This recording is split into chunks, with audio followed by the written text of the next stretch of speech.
Yasir al-Qadhi, I accuse you. You are worse than the layman people. You failed. You failed. What's wrong with you? You used to be a good person before, but it's Allah who guides whom He will and misguides whom He will. Yasir Qadhi, when you see him on a video, click X. When you hear him, close your ears.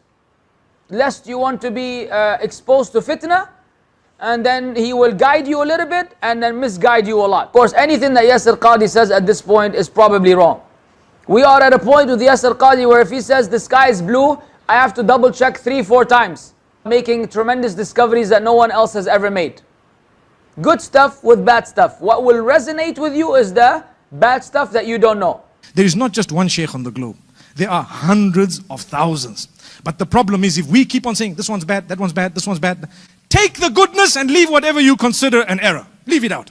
Take the good, leave the bad. How do you take the good, leave the bad? Do you know? Everybody knows? Everybody who's listening to every sheikh knows what's good, what's bad? Does the sheikh give you a disclaimer that what I'm about to say is bad? No. Imam Malik ibn Anas says every single one, you take some of what they say and you have to discount some of what they say because of their human nature. Imagine, Imam Malik ibn Anas rahmatullahi alayhi said this. How do you take the good, leave the bad? Do you know?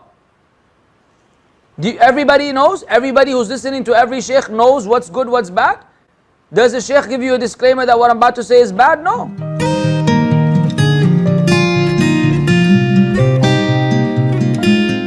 Anyway, in Matthew 19:20, let me read it. Jesus said to them, "Truly I say to you, in the new world, when the Son of Man will sit on his glorious throne, you who have followed me will also sit on 12 thrones, judging the 12 tribes of Israel." Luke 10:17-20. Luke 10:17-20. The 72 returned with joy, saying, now guys, follow this line of thinking. The 72 returned with joy, saying, Lord, even the demons are subject to us in your name.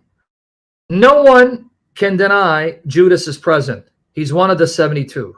And he said to them, I saw Satan fall like lightning from heaven. Behold, I have given you, all of you, authority to tread on serpents and scorpions, and over all the power of the enemy, and nothing shall hurt you. Nevertheless, do not rejoice in this, that the spirits are subject to you, but rejoice that your names are written in heaven. If you believe what you read, Judas is one of those whose names are written in heaven, the book of life, because God's desire for Judas was that he would live, not die. Your names are written in heaven.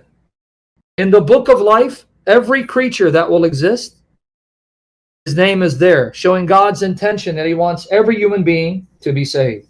But as they turn away, never to turn back, he then erases their names one at a time. Where am I getting this from? Revelation chapter 3, verse 5. It's not that only the saved are written. Everyone's written, and those who turn away, their names are then removed. Revelation 3, verse 5. The one who conquers will be clothed thus in white garments, and I will never blot out his name out of the book of life. I will confess his name before my Father and before his angels. Implication: you can be written there, but if you don't overcome and you deny me, then I will erase your name from the book of life. So your name is already there because it shows God's intention. His intention is everyone whom God creates was created to be saved. Everyone. Exodus 32, 32-33. Let me further prove to you that names are blotted out. But now, Moses speaking, if you'll forgive their sin, but if not, please blot me out of your book that you have written. Now notice God's response. But the Lord said to Moses, whoever has sinned against me, I will blot out of my book. You catch it? The names of all whom God creates, their names are already in the book, showing God's desires that all whom he will create will be saved. So then as you turn away, never to turn back, then your names are erased. Psalm 69, 27-28. Notice verse 28. And add to them punishment upon punishment. May they have no acquittal from you. Let them be blotted out of the book of the living. Let them not be enrolled among the righteous. Did you catch it? The names of everyone is written in the book of life, because God's desires for all of them to live. But then he blots out their names one by one, those who turn away. So God is showing you his intention. Look, my desire is for everyone. Just remain faithful to Christ or turn to Christ. Don't turn away, because if you do, then I have to erase your name.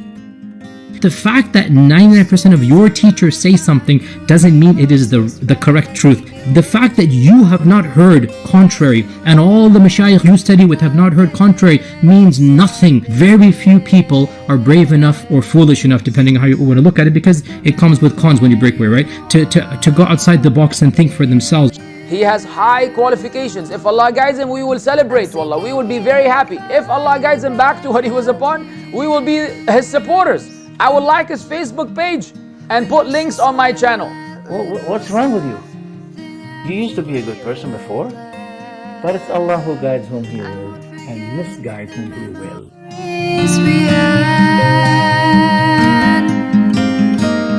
No matter